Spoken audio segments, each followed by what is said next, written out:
그 항상 무턱대고 그냥 닥치고 해석한다, 닥치고 네. 번역한다가 아니라 그 한 딱 100개 지문만 연습해봐도 기출 지문을 이건 중요한 건지 중요하지 않은 건지 그러니까 이제 일반적 진술과 추상적 진술로서 필자가 말하고자 하는 전체적인 큰 틀을 이야기하는 건지 아니면 그것을 뒷받침해서 예를 들어 보여주는 건지 풀어서 서술을 해주는 건지 이거에 대한 파악이 충분히 될 수 있다는 거죠. 대기자 TV. 그러면 수능에서 기본적으로 필요한 4가지 요소로 살펴서 질문을 드리도록 하겠습니다. 독해, 구문, 문법, 어휘 이렇게 나눌 수 있을 것 같은데 네. 맞다고 보시는지? 네. 예. 먼저 독해부터 여쭤볼 텐데요. 독해에서 지문은 분석을 좀 어떻게 해야 될까요? 하나의 단락 내에서 모든 문장이 다 중요하지 않겠죠.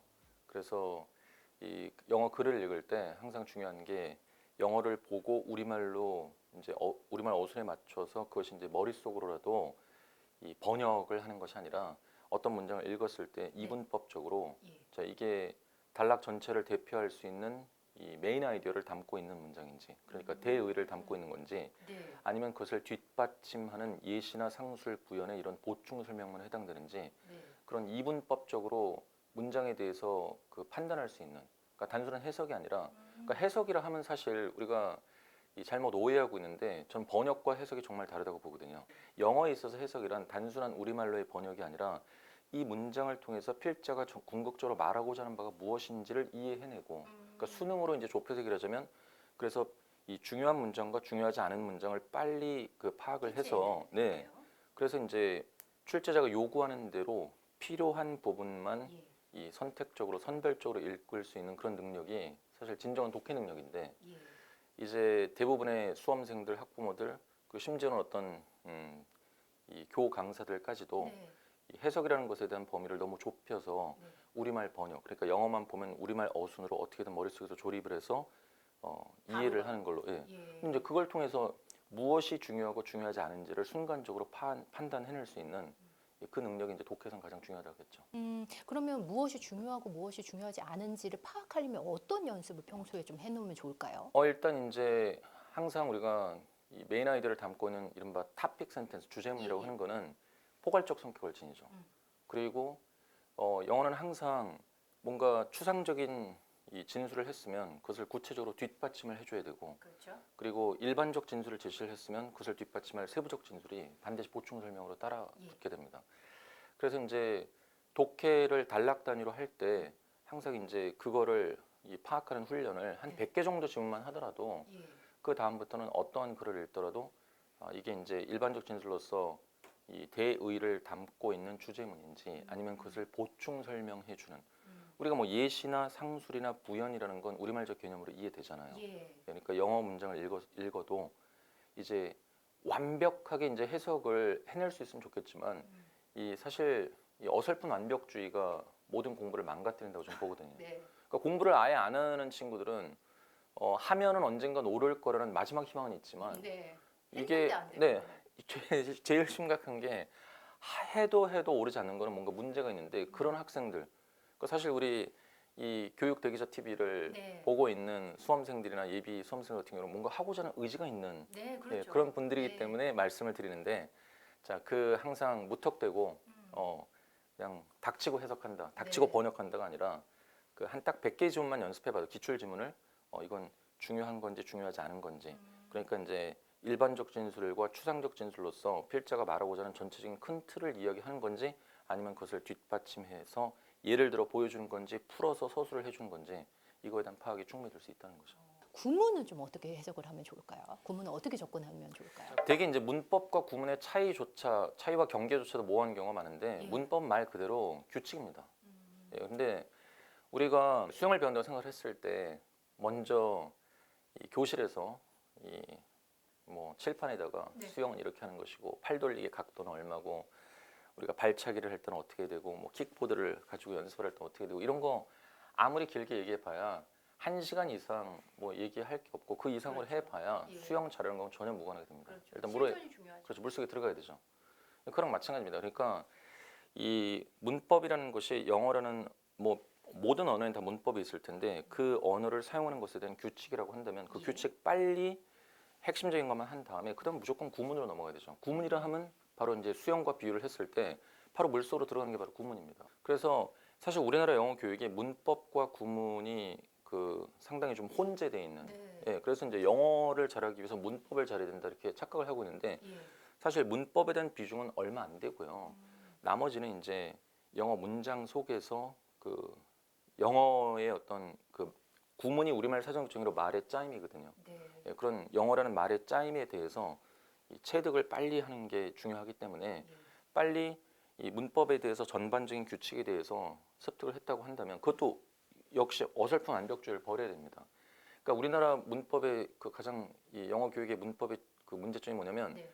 이게 이제 일본식 한자 표현 일색이기 때문에 학생들이 영어를 보면 이게 뭔 말인지를 알겠는데 그거를 문법적으로 분석하고 자꾸 이런저런 문법 용어를 들이밀면 예. 거기서부터 흥미도 떨어지고 재미도 없고 어려워지거든요. 저도 그렇게 아까 문법을 그런 식으로 공부를 했던 세대였는데 제가 과외를 할 때 네. 선생님이 천인문을 접하고 아 이게 구문과 문법이 이렇게 네. 접근을 해야 되는구나를 처음 네. 알았거든요. 네. 그래서 천일문 때문에 선생님을 꼭 뵙고 싶었었는데 여기서 천일문은 좀 이렇게 개인적인 질문일 수도 있을 것 같지만 천일문 하면 지금도 영어 교재의 바이블로 꼽히잖아요. 네. 어떻게 집필을 하시게 되셨나요? 학력고사가 1993학년도까지 치러지고 94학년도부터 수능으로 넘어가는데 그러니까 학력고사 세대들까지 이제 영어 학습의 바이블이라고 일컬어졌었던 이제 뭐 시리즈들이 있지 않습니까? 예, 그렇죠. 뭐 성문 S, 뭐, 예. 뭐 이런 거. 근데 이제 이런 교재들 훌륭한 교재들이긴 했는데 문제는 사용된 예문이 2차 세계대전 이전에 쓰여진 문헌들이 많았다는 거죠. 정말요? 그 정도로 옛날 건가요? 그러니까 상당히 문어체적이죠. 근데 잘 생각해 보십시오. 얼마나 많은 이 세월이 지나고 그리고 또 이제 우리가 학습 방법에 대한 변화가 있었어야 되는데 그렇죠. 그게 우리는 사실 1960년대로 끝냈어야 될 학습 방법이 이제 계속 20세기 말 또 21세기까지 넘어오는 그 시점이었거든요. 이제 사실 수능이 치러지기 전에 92년도에 그러니까 네. 93년도에 수능을 치르기 전에 당시 예비 고3 학생들을 대상으로 해서 평가원에서 7차례에 걸쳐서 이른바 수능에 대한 실험 평가라는 걸 했었습니다. 아, 그러셨어요? 저는 그때도 이제 영어를 가르치고 있었는데 보니까 이거는 지금까지 해왔었던 네. 그런 이제 문법 번역식의 방식으로는 절대 안 되는 거다. 아. 네, 그래서 그걸 보면서 그러면 수능의 이 문항 개발자들이 어떤 분일까 해서 그 당시 인터넷도 네. 없었죠. 없었던 예. 상황인데 이제 여러 가지 리서치를 통해서 이분들이 문항 개발을 했구나. 이게 이제 이론적 배경은 무엇이었을까 해서 뭐 그 당시에 뭐 온라인 서점도 없었을 테니까 이제 교보문고 종로 서적이라는 데를 네. 훑으면서 관련된 모든 자료들 그리고 그분들이 이제 근무하시는 대학에서 혹시라도 열람이 허용되면 논문들 그거를 복사를 해다가 쭉 읽고 그런 다음에 이제 이 독해 조금 전에 말씀드린 거에 대한 학습과 강의에 대한 틀을 만들고 그다음에 이제 이런 상황이라고 한다면 이제 영어에 대한 어순 감각 그러니까 뭐 이 정오 판단의 문제가 아니라 영어를 영어식으로 읽어 나갈 수 있는 방법이 필요하겠구나. 그래서 제가 이제 수능 첫 세대들 가르치면서부터 쭉 이제 문장 단위로 모아놨었던 것들을 네. 이제 정리를 했고 그거를 제가 2003년에 이제 그 당시 저 혼자 이거를 편집하기 힘들어서 또 공동 저자와 함께 이제 만들어내게 됐던 거죠. 예, 그러면 만약에 학생들이라면요, 어떻게 좀 활용을 했으면 좋겠다고 생각을 하시는지요? 사실 우리가 듣고 쓰고 읽고 말하기 중에서 이건 정확하게 수능이라는 현실을 두고 얘기를 하는데 들어야 됩니다.